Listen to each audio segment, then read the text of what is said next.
Hi, and welcome to CyberOne Certification and Training Program. If you're here for the certification program, there is no exercise at the end of this video segment. This training is for informational purposes only.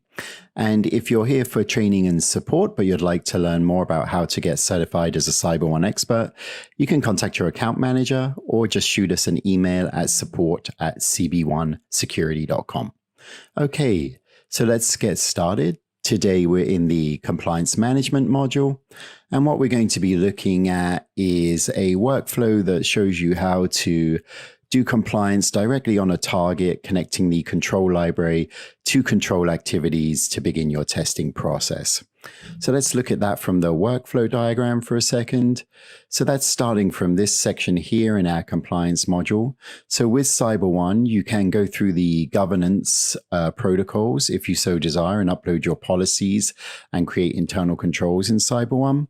But we also enable you to do direct testing on targets by linking the target and control activity to the control library directly. And we're going to show you how to do that today. Okay, so let's get into our management platform first of all. So I'm just logging into the platform here.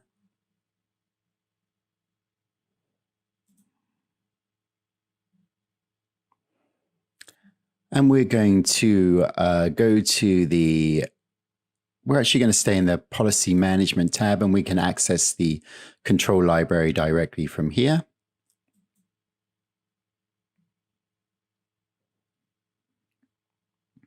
So here you see we're in the ISO 27002 controls library.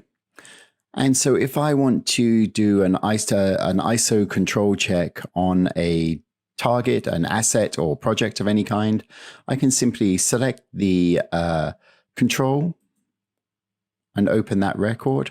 And here we are in just the global management direction for information security, 5.1 control for ISO. And here you see quite simply, I have add control activity here.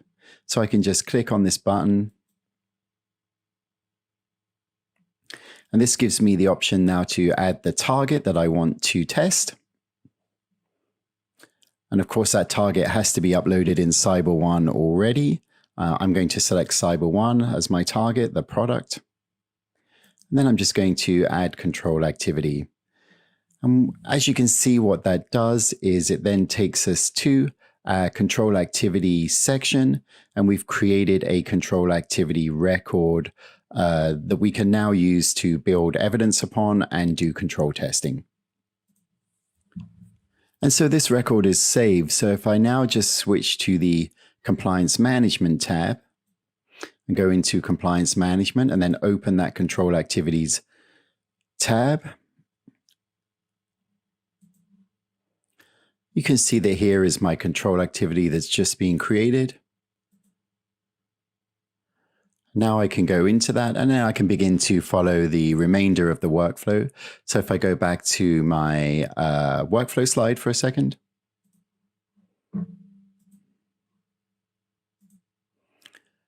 You can see that now we're here, and we can add our evidence checklist and begin our document request protocol. So let's go back into the management platform and just take a quick look at that record, that control activity record.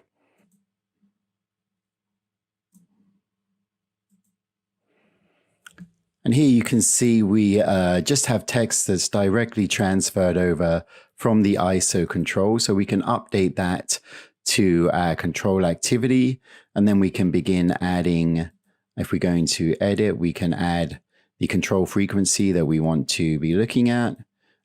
We can add the primary control owner, the person who's going to be doing the testing, and so on and so forth. The test plan, which will describe how we're going to verify the results. And once we're ready, we click save.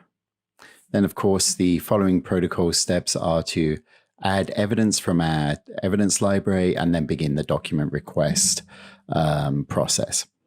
Okay, so that concludes our training today. That's just a simple workflow for going directly from your target into control testing.